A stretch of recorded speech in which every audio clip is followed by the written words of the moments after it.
Hello everyone.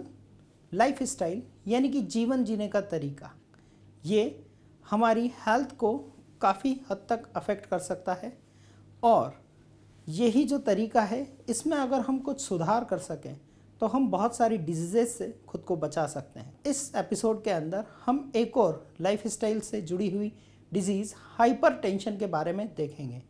In general hypertension का मतलब होता है हाई ब्लड प्रेशर, यानी कि हमारी बॉडी के अंदर ब्लड का जो प्रेशर है वो इंक्रीज़ हो गया है नॉर्मल से, उसे हम हाई ब्लड प्रेशर कहते हैं।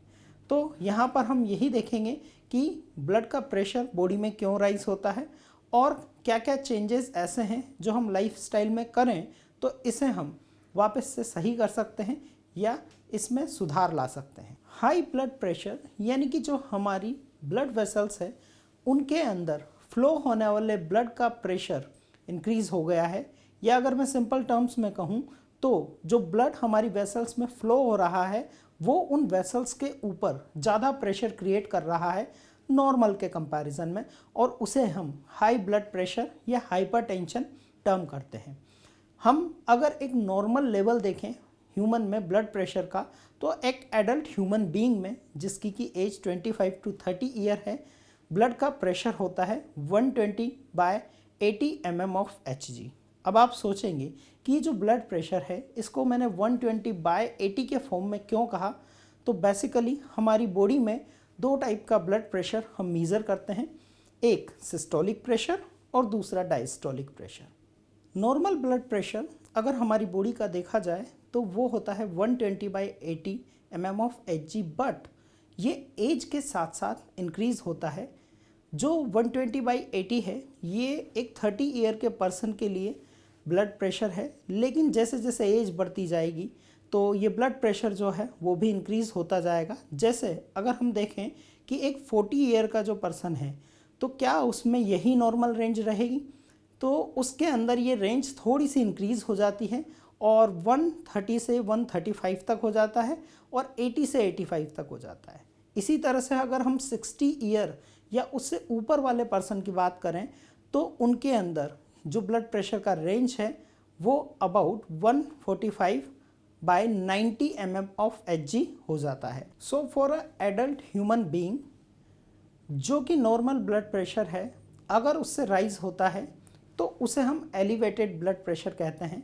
120/80 नॉर्मल रेंज है, अगर इससे कुछ भी परसेंटेज में ये राइज होगा तो उसे हम एलिवेटेड ब्लड प्रेशर कहेंगे। ये जो ब्लड प्रेशर है ये राइज क्यों हुआ, इसके कुछ सर्टन रीज़न हो सकते हैं, जैसे कि जो हमारी ब्लड वेसल्स है उनके अंदर कुछ ऑब्स्ट्रक्शंस आ गए हैं या फिर उनके अंदर फैट का डिपोजिशन हो गया है।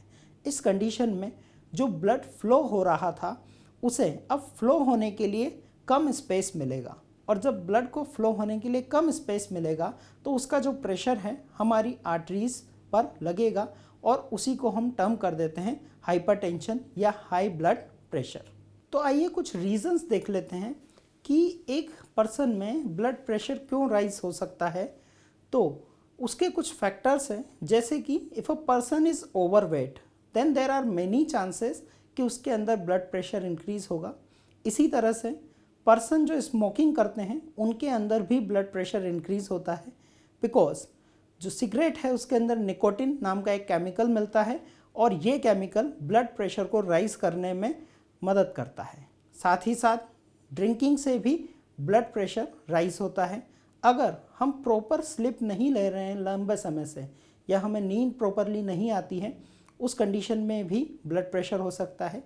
डायबिटिक पेशेंट्स को भी ब्लड प्रेशर होने के चांसेस हैं।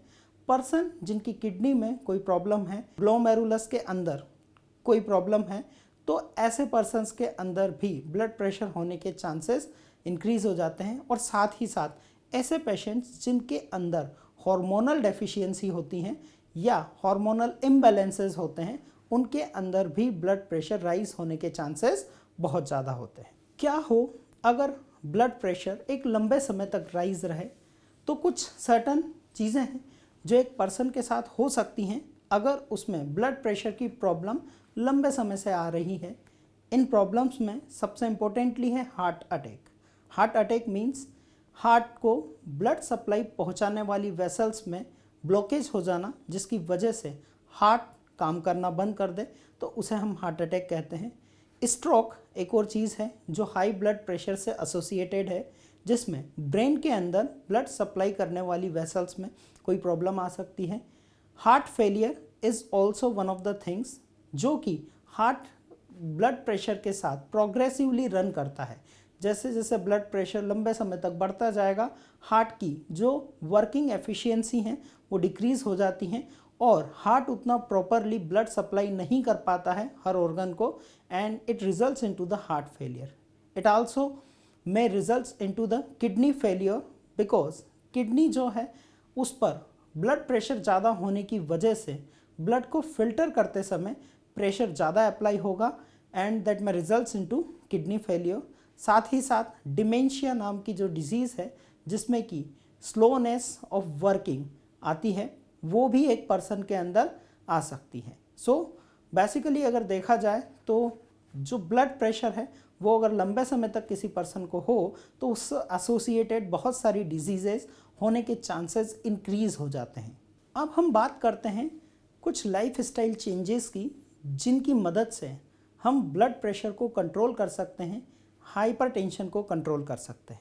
फर्स्ट ऑफ ऑल अगर हम देखें तो वेट रिड्यूस करना is one of the most important thing, because weight is directly associated with the blockage in blood vessels.